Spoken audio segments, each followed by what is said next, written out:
question 10, question 9. OK, very good. So, hi, I'm Tony Jones. Here's a bonus question we couldn't fit on Q&A. It's from David Blumenstein. Hi, thank you.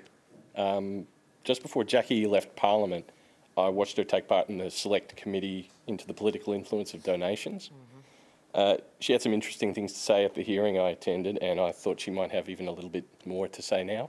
So my question is, what did you learn from your time in Parliament and from those hearings about how politicians are influenced by donations?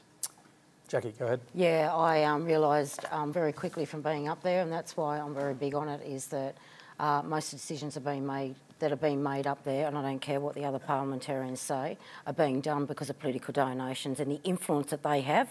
I tell you what, I would love to see the decisions coming out of Parliament where we were publicly funded all elections and no more money from big business, no more money from unions. All right, otherwise they are calling the shots up there, and that is why you're not getting great decisions out of Parliament anymore, and I think it's actually getting worse. You are now not seeing people earn their seats with their boots on, you're seeing them buy them, and that's not on. That's not democratic, and that's not the Aussie way of doing things. Dante and your West Australian colleague, Mr Hastie, sort of billed the cat on Chinese donations. Was he on the money?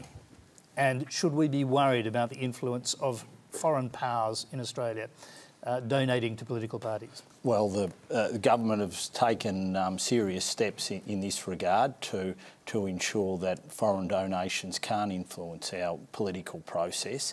And I wouldn't agree with Jackie. I don't think members of Parliament are bored or influenced by donations. I think it's part of our system. It's very transparent. You have to declare what those donations are. All sides of politics take those donations, whether it be independent members, whether it be the political parties. I think the absolute key to it is to make sure there is absolute transparency. You have to declare them. You've got to make sure that it's there for people to see. But I don't see in my day-to-day work that any sense that people are now, Jackie, can I quickly say something very quickly, here? Jackie. A couple of years ago on the Defence White Paper, China was a threat and still is to Australia, yet we're still taking political donations when they're a national security threat off China. Now, where's the common sense in that?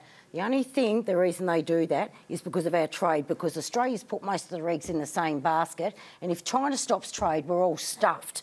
And that's what these politicians have done in the position that we're in right now. And that's the truth of the matter. Thanks, Jackie. Over to Mark Dreyfus. And, of course, the Labor Party takes money from Chinese donors and from the unions. We've said, Bill Shorten said last June, we are not going to take any more foreign donations, and we have not. Dan is not correct, regrettably, in saying that the government's taken strong action, because there's a bill in the Parliament that we support, that the government sent to the Joint Standing Committee on Electoral Matters, and a bipartisan report said pass this bill.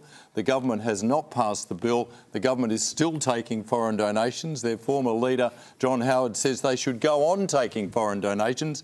We do not have proper transparency. We do not have real-time disclosure, which is Labor Party policy. We have currently a limit on disclosure, a threshold of $13,000. And you can give it in 8 jurisdictions, 8 different jurisdictions. This is the current law. And again, it's been Labor policy for years to drop that to $1,000.